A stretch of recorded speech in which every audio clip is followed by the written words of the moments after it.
Hello बच्चों, कैसे हो आप। एक नई वीडियो में स्वागत है सभी लोगों का। आज फिर हम लोग जो है अपनी नेक्स्ट वीडियो में मिल रहे हैं, है ना। और पिछला जो हमारा टॉपिक चल रहा था वो चल रहा था कोऑर्डिनेटा संघ का। किसका चल रहा था बेटा? कोऑर्डिनेटा संघ का चल रहा था। उसी को हम लोग आगे बढ़ते हैं। और हमने अभी पिछले वीडियो में जो बात करी थी वो करी थी मत्स्य वर्ग की। किसकी बात करी थी? मत्स्य वर्ग की। और आज हम जो बात करेंगे वो उससे आगे की बात करेंगे, और वो आता है चतुष्पाद में। किस में आता है? चतुष्पाद में। यानी ऐसे वर्ग की बात करेंगे जिसमें क्या पाए जाते हैं? लगभग 4 पैर पाए जाते हैं। ठीक है, तो ये जो है महावर्ग होता है। एक महावर्ग की संज्ञा दी गई है इसको चतुष्पाद। क्या संज्ञा दी गई है? चतुष्पाद की संज्ञा दी गई। और इनको जो है 4 भागों में बांटा गया है। कितने भागों में बांटा गया है? 4 भागों में बांटा गया है। कौन कौन से भाग में? सबसे पहली बात करें तो सबसे पहले नंबर पर आते हैं इसमें, एक नंबर पर उभयचर।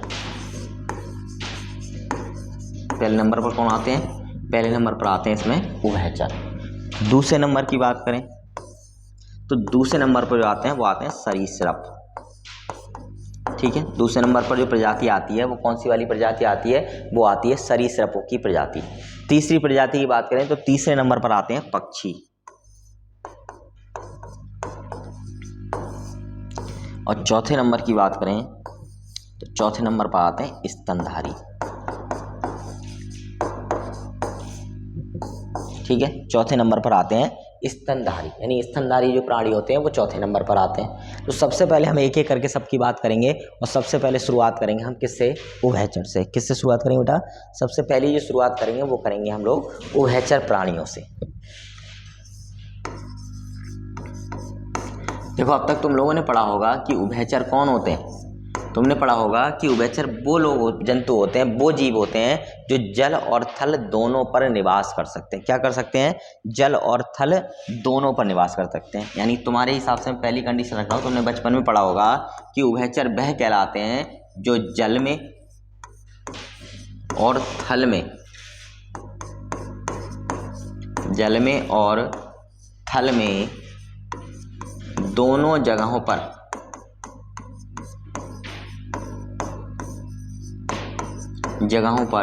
निवास करते हों। ठीक है, तो पहली विशेषता तो यही हो गई इनकी कि ये क्या करते हैं? दोनों जगहों पर निवास करते हैं। किस किस में? जल में और थल में। ठीक है, ये क्या करते हो? जल और थल दोनों में क्या करते हो? निवास करते हो। पहली बात ठीक है, समझ में आई। दूसरी अगर हम बात करें, दूसरी इनकी विशेषता की बात करें उभयचर प्राणियों की, तो दूसरी विशेषता ये है कि ये जो है मत्स्य वर्ग और सरीसृप वर्ग की क्या है? बीच की कड़ी है। किस किस की? ये मत्स्य वर्ग और सरीसृप वर्ग, सरीसृप वर्ग के मध्य की कड़ी होते हैं। ठीक है, की कड़ी होते हैं। अब कैसे होते हैं ये समझने की कोशिश करो। देखो, जो उभयचर प्राणी होते हैं वो सही बात है कि जल में भी रह सकते हैं और थल में। अब जल में कौन रहता है? तो मीन वर्ग का जो आता है, मत्स्य वर्ग के जो प्राणी होते हैं वो सारे जल में रहते हैं। ठीक है, वहीं अगर सरीसृपों की बात करें तो सरीसृप किस में रहते हैं? नॉर्मली वो स्थल पे रहते हैं। और ये किस में रह रहे हैं? ये जल में और थल में दोनों में रह रहे हैं। इसका मतलब कहीं ना कहीं बात सही है कि ये क्या है? दोनों के मध्य की कड़ी होते हैं। अब कभी कभी प्रश्न पत्र में पूछ लिया जाता है बेटा तुमसे कि ये बताओ इनका उदय किस काल में हुआ था, या किस समय में, या किस कल्प में हुआ था। तो एक समय था जिसको बोला जाता था डिवोनियन कल्प। क्या बोला जाता था? डिवोनियन कल्प। डिवोनियन कल्प। ठीक है, इस डिवोनियन कल्प में क्या हुआ? इन प्राणियों का उदय हुआ। उदय कैसे हुआ? जैसे मान के चलो कुछ शरारती लोग होते हैं, वो कुछ ना कुछ खुरापात करते हैं, और ये भी उन शरारतियों में से एक थे। ऐसे मान के चल सकते हो तुम लोग। कैसे? मान के चलो कोई मछली है। क्या है? कोई मछली है, एक कोई भी मछली हुई।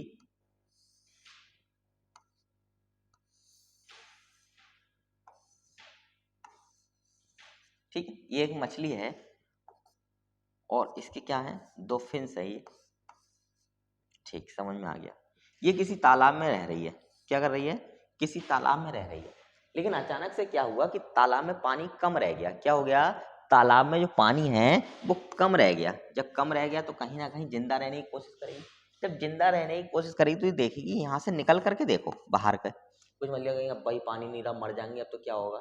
इसने कहा देखते हैं, ट्राई करके आगे बढ़ते हैं। थोड़ा सा आगे बढ़ी, देखा अरे हाँ पी, हाँ हाँ हाँ हाँ, ठीक है समझ में आ गया। उसके बाद क्या करा? दोबारा से लौटे पानी में। क्या करा? दोबारा लौटे पानी में, फिर निकली, फिर गई, फिर निकली, फिर गई। तो ये प्रक्रिया लगातार लगातार सालों लाखों वर्षों तक होती रही और इन प्राणियों ने जो है जल और थल दोनों पर रहना क्या कर लिया? सीख लिया। क्या कर लिया? इनने जल और थल दोनों जगहों पर रहना सीख लिया। और सीखने के बाद ये कौन सी वैरायटी के बन गए? ये बन गए उभयचर, यानी कि जल में भी रह सकते थे और थल में भी रह सकते। ये परिवर्तन कई सालों में, कई हजारों सालों में जो है इनमें लगातार ऐसा करने से आता रहा और ये दोनों पर रहने लायक हो गए। ठीक है, और ये बन गए कैसे? उभयचर प्राणी। कैसे बन गए? उभयचर प्राणी बन गए। और इनके फिंस की जगह किसने ली? इनके पादों ने ले ली, यानी कि इनके पैरों ने जो है फिंस की जगह ले ली। वो पैरों का भी काम करते रहे और उसके साथ साथ किसका काम करते हैं? फिंस का भी काम करते रहे। ठीक है, तो ये जो है जुनूनी मछलियां जो थी उन्होंने ऐसी शुरुआत करी। आगे बढ़ते हैं। इनकी एक और विशेषता है, ये सारे के सारे कैसे होते हैं? असमतापी होते हैं। असमतापी के बारे में अभी थोड़ी देर पिछली वीडियो में चर्चा हुई थी, यानी कि जिनका तापमान हमेशा एक समान ना रहे वो सारे के सारे कैसे होंगे? असमतापी होंगे। ठीक है, ध्यान रखोगे। इसके बाद विशेषता क्या है? ये सुप्तावस्था में चले जाते हैं। जितने भी इस तरीके के प्राणी होते हैं उभयचर वाले, ये सुप्तावस्था में चले जाते हैं। अब भाई ये सुप्तावस्था क्या होती है इसको समझो। देखो सुप्तावस्था को समझने से मतलब ये है कि तुमने देखा होगा कि बरसात में आते समय, जब बरसात आने शुरू होती है उससे पहले बहुत सारे मेंढक निकल के आते हैं और बड़े बड़े 2-2 किलो के, 1-1 किलो के मेंढक होते हैं, बड़ा भारी भारी हैं, तगड़े तगड़े से निकल के आते हैं और टर टर टर टर टर टर करते रहते हैं, सोने नहीं देते हैं। ठीक है, तो अचानक से कहाँ से आ गए? भाई बात तो ये आई कि मेंढक अचानक से कहाँ से आ गए। अभी तक तो सब नॉर्मल चल रहा था, एक भी मेंढक नहीं दिख रहा था पूरे जो है क्षेत्र में, और अचानक से बरसात आने वाली है तो इतना मेंढक ही मेंढक है, मेंढक ही मेंढक है, कुछ समझ में नहीं आ रहा आए कहाँ से। तो देखो इन मेंढकों की, यानी ये उभयचर प्राणियों में आते हैं मेंढक, ये क्या करते हैं? सुप्तावस्था में चले जाते हैं। यानी कि सुप्तावस्था का मतलब क्या है? जब इनके अनुकूल मौसम नहीं रहता है तो ये मिट्टी में चले जाते हैं। कहाँ चले जाते हैं? मिट्टी में, और वहीं पड़े रहते हैं महीनों तक। ठीक है, खाने पीने की कोई जरूरत नहीं होती है और वहीं पर पड़े रहते हैं। और पड़े रहने के बाद वहां पर जब इनके अनुकूल मौसम आता है तो ये उसमें से बाहर निकल कर बाहर आ जाते हैं प्रजनन क्रिया के लिए, अपनी और जो है जीवन यापन करने के लिए, अपना भूख प्यास मिटाने के लिए। क्यों? बरसात में कीड़े मकोड़े बहुत ज्यादा हो जाते हैं, उनको खा खा कर ये अपने जो है कोटा पूरा कर लेते हैं। ठीक है, समझ में आ रहा है? अब बात ये आती है कि ये जो अवस्था कहलाती है, जो 6-6 महीने, 7-7 महीने, 8-8 महीने, साल-साल भर के जो रुकने की, एक जगह रुकने की व्यवस्था है, बिल्कुल ऐसे जैसे मर गए।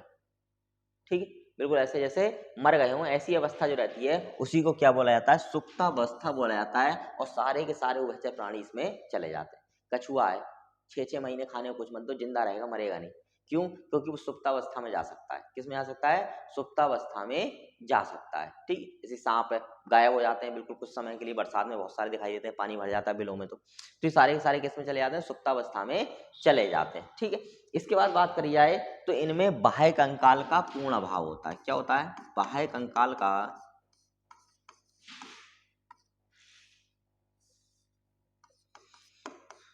बाह्य कंकाल का पूर्ण अभाव होता है। ठीक, क्या होता है? बाह्य कंकाल का इनमें पूर्ण अभाव होता है। ठीक है, समझ में आया। इसके बाद बात करते हैं इनकी श्वसन प्रक्रिया की। किसकी? श्वसन प्रक्रिया की।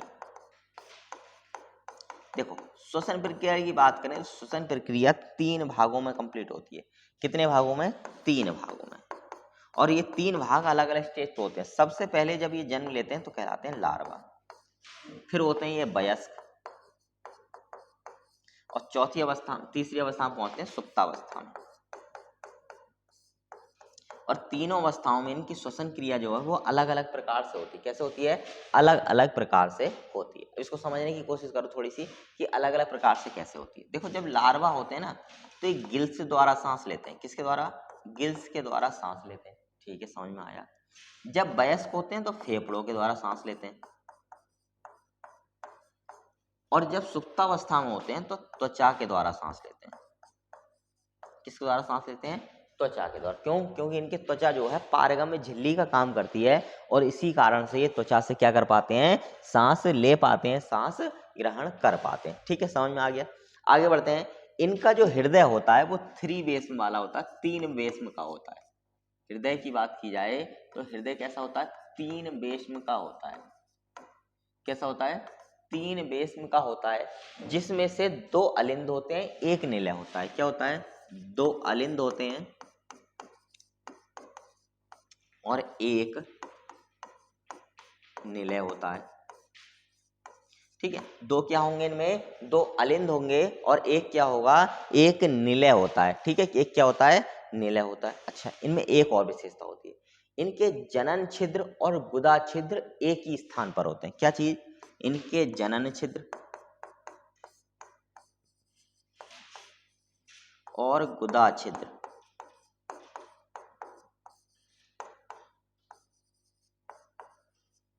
एक ही स्थान पर होते हैं। ठीक है, इनके जनन छिद्र और गुदा छिद्र क्या होते हैं, एक ही स्थान पर होते हैं, एक ही स्थान पर पाए जाते हैं। ठीक है, अब उदाहरण समझते हैं कि कौन कौन से जंतु जो है इसमें आते हैं। तो सबसे पहले अभी बात भी चल रही थी, उसी का उदाहरण लेते हैं, मेढक का।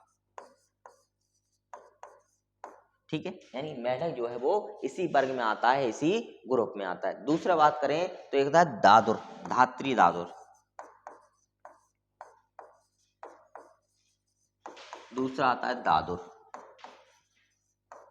कछुआ।